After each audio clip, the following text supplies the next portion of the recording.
Now, there'll come a time throughout the semester, throughout the term, where learning new material will stop and you'll be starting to officially prepare for exams. So when that time comes, you switch from the review phase, which you use as the term goes on and as you're learning new things, you continue to review. But when the learning of new information ends and then you come to the end of the syllabus or the curriculum, you start to enter the stage called mastery. Now at this stage, most students are starting to enter the stage of review, where they're just starting to try to remember things that they've forgotten through the semester because they haven't reviewed it at all. You're getting to a stage of mastery at this point. And there are kind of 5 elements of mastery, but the main thing you need to understand is mastery is the phase where you switch from reviewing information to recalling information, which is the skill you need on the test.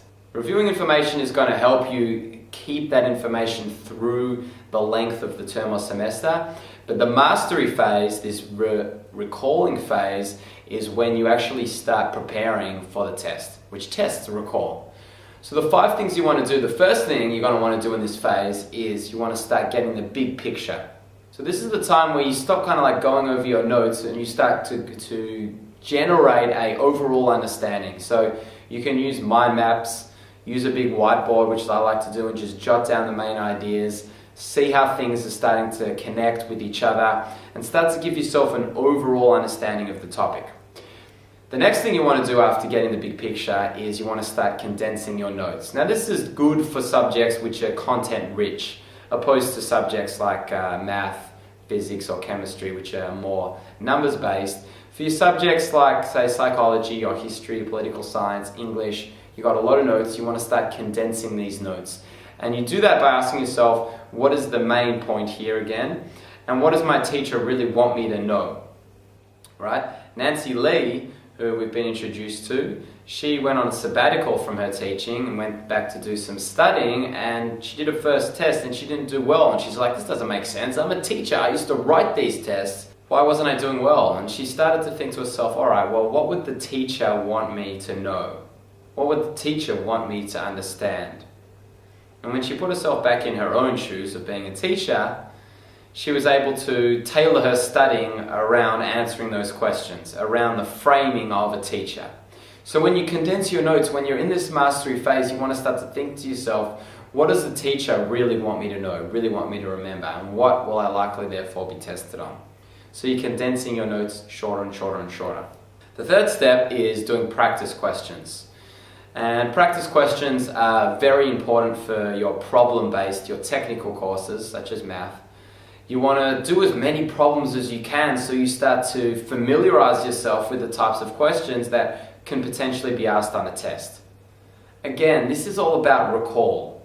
Practice questions force you to recall information and to do so in a way that mirrors how you'll actually be tested in an exam. So that's a great way to prepare, especially for your technical courses.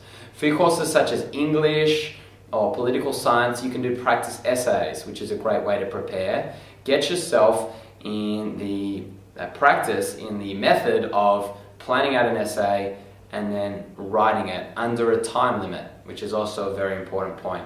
When you're preparing for exams, you want to time yourself, give yourself that time pressure that you're actually going to be experiencing in the exam. You want to emulate your exam experience in this mastery phase. So wherever possible, start to time yourself, start to put yourself in an environment that mirrors what you'll actually be in when it comes to the exam. Fourth step, a fourth aspect of mastery is conveying knowledge. And you do this, as we covered in the last session, by forming study groups or peer groups, where you get together with people, you start talking about the material. This is something you do in the mastery phase. And the last thing you're going to want to do is memorize certain bits of information. So some classes, some subjects will require you to commit certain things to memory. We're going to learn how to memorize absolutely anything on the next session, but this is also something you're going to want to consider in the mastery phase. So let's back up a bit. We have 2 aspects of preparation. We have review, which goes throughout kind of the whole year or the whole term.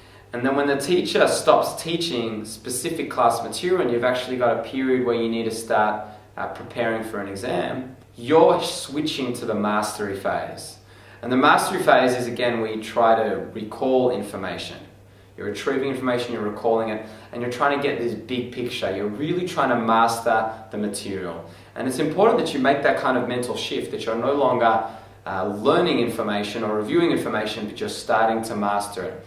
And we've just gone through 5 ways that you can do that. You don't have to do all 5, just do the ones that seem most relevant to that particular class you're taking or to the particular style you learn. For example, the technical courses, problem questions, the content-rich courses, you want to condense your notes and you might have to memorize certain points.